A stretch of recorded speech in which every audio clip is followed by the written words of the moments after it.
বন্ধুরা, আমরা কিন্তু শিখছিলাম কবি জীবনানন্দ দাশের সেই দিন এই মাঠ কবিতার বিভিন্ন আঙ্গিক। আমরা আজকে এই যে কবিতাটি সেই দিন এই মাঠ, এই কবিতাটির প্রথম 4টি লাইনের ব্যাখ্যা এবং অর্থ একটু সহজ করে দেখে নেব।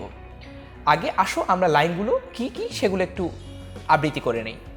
সেই দিন এই মাঠ স্তব্ধ হবে নাকো জানি, এই নদী নক্ষত্রের তলে সেদিনও দেখিবে স্বপ্ন, সোনার স্বপ্নের স্বাদ পৃথিবীতে কবে আর ঝরে।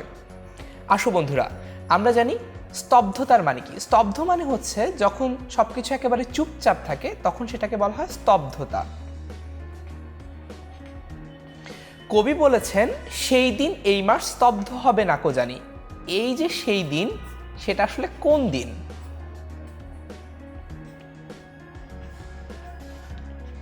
এই প্রশ্নটির উত্তর আশা করি তোমরা আমাদের পরের ভিডিওটিতে পেয়ে যাবে, যে এই যে সেই দিন সেটি আসলে কোন দিন।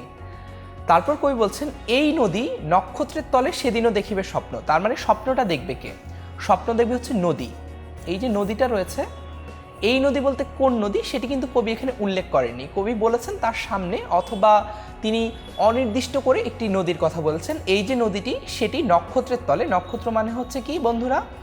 নক্ষত্র মানে হচ্ছে তারা।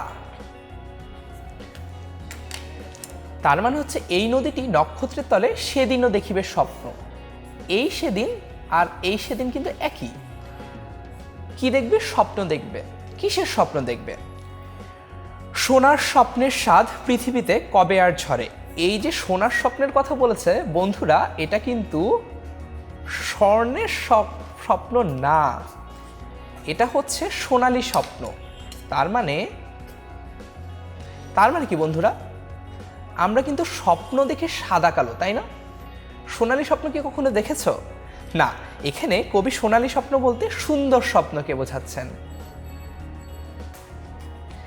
এখানে বাংলা সাহিত্যের কিংবা বাংলা সংস্কৃতির একটা চমৎকার মিল রয়েছে। কেন আমরা সোনালীকে সুন্দর বলি, কেন আমরা সোনালীর সাথে সুন্দরের তুলনা করি, কিংবা সৌন্দর্যকে সোনালী বলে কেন আমরা উপমা দিই? কারণ হচ্ছে বাংলা একেবারে সৃষ্টিলগ্ন থেকে, অর্থাৎ বাঙালি কৃষকরা যখন হচ্ছে চাষাবাদ শিখে, বাংলা কিন্তু একেবারে শুরু থেকে খুব উর্বর একটা জায়গা ছিল। তার মানে বাংলা অর্থাৎ বঙ্গভূখণ্ডে সৌন্দর্যকে কেন সোনালীর সাথে তুলনা করা হয়? কারণ হচ্ছে তখনকার ধানের যে রংটি ছিল সেটি ছিল বাংলার প্রাচুর্যের প্রতীক। এই প্রাচুর্যের প্রতীকটি ছিল কি রঙের? সেটি ছিল সোনালী রঙের।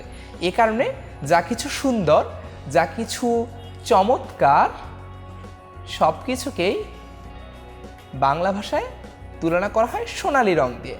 তাই সোনার স্বপ্ন মানে স্বর্ণের স্বপ্ন না, সোনার স্বপ্ন মানে হচ্ছে সোনালী, অর্থাৎ সুন্দর কিংবা চমৎকার স্বপ্ন।